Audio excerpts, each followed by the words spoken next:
Everyway Woman is excited to welcome to our show a very special guest, Sheila Veers, the co-founder of Live Well 360. Welcome, Sheila. Thank you. So glad to be here. Now, Sheila, Oprah has, documented her struggle with yo-yo dieting and really talking about emotional eating, and your organization is helping women with emotional eating. Tell us about that.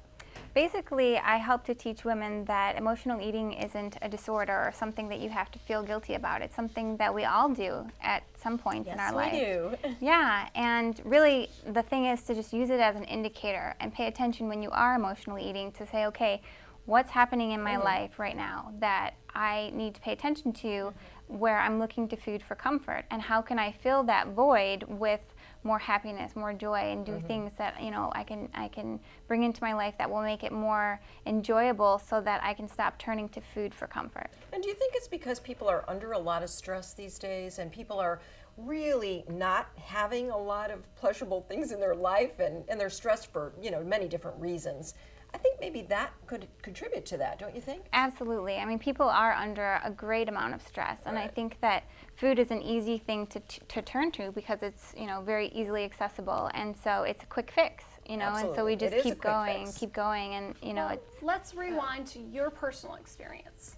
Because people look at you and they're like, she's not emotional eating. What does she know about this? I've been there. I mean, that's really where my passion comes for this subject. I started dieting back when I was 15, and I had, the whole gamut of self-esteem issues, and then I also had physical issues too. I had food intolerances and hormonal issues, and I was just all out of whack, and it all came back to my emotions, and really that's what helped me to be able to lose 35 pounds and keep it off for the long term. You look great. Yeah, Thank you. absolutely. And she It's working for you. What was the turning Thank you. point? When did you decide, I need to get this in check?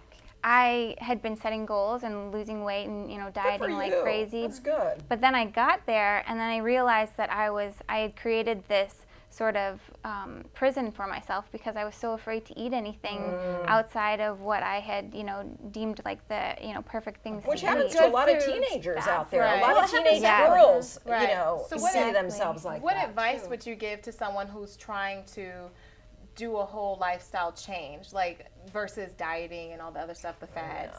Like, what advice? I would say that, if you are going to diet, that can be a catalyst for people. That can be the first step because it helps you to really focus and so forth. But the diet is not the long-term solution. The long-term solution is really getting to the issues that are the underlying foundation of why, you're feeling bad about yourself, why, you're not taking good care of yourself, which is really what it's all about. It's a long-term commitment, I think, that you make, to doing that. A life, changing commitment that you have to stick to. Well, speaking of life-changing and lifestyle, you have a cookbook. I do. Correct? Yes, it's called Eat Well 360, and basically it's all about learning how to make foods that are the comfort foods healthy. And so that's what I've gone through, and I have 141 plus recipes of all my favorite healthy comfort food. So not the Paula Deen version, right? Right. Okay, so break it down. Give me your top 3 favorite recipes. I have a recipe for oatmeal that is a German chocolate cake oatmeal recipe to have in the morning. Ooh. I have, Who doesn't want cake for breakfast? Right. Yes, Right. And that's the thing, it's finding ways to really eat foods that are both nourishing and satisfying. And when you do that, then it makes healthy eating just a part of who you are, and it's just a lifestyle that you can manage and do it for the long term. So if I have cake for breakfast, what am I having for lunch?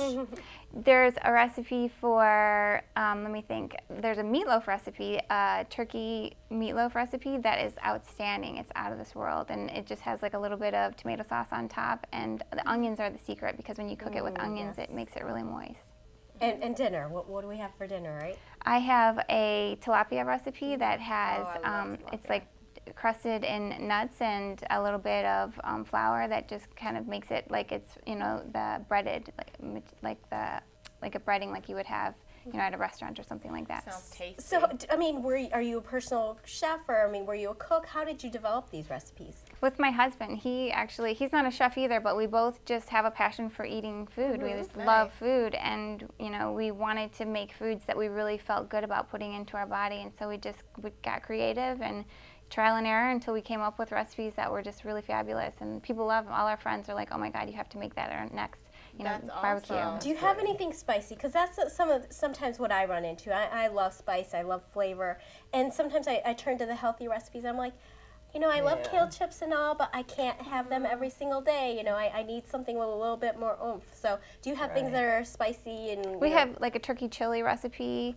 There's a couple that have a little bit of spice to them. I mean, but that's just, your own personal preference. So you just find spices that you really enjoy using and then, get creative with it. I think that's the biggest thing, is that really finding, what works for you. And that's how you make it that long-term lifestyle, because Things it's something you can feel good about. Yeah, Right. and it's so personal, because it's like there are so many blueprints out there that you can, pick up, and it says this is what you're supposed to do to be healthy, but it might not be the exact right fit for I you. think it's important, really, we're talking about, maybe men and women here who do this, but, the kids too can start early on and realize that at an early age, that they're eating this for a reason. And, maybe we can even get our kids to recognize some of these not things like, too. yuck, Brussels sprouts. Right, I'm gonna right, hide them. exactly. Well, thank you so much for being here. For more information, you can find it on everywaywoman.com for Live Well 360. Stay tuned. Thanks.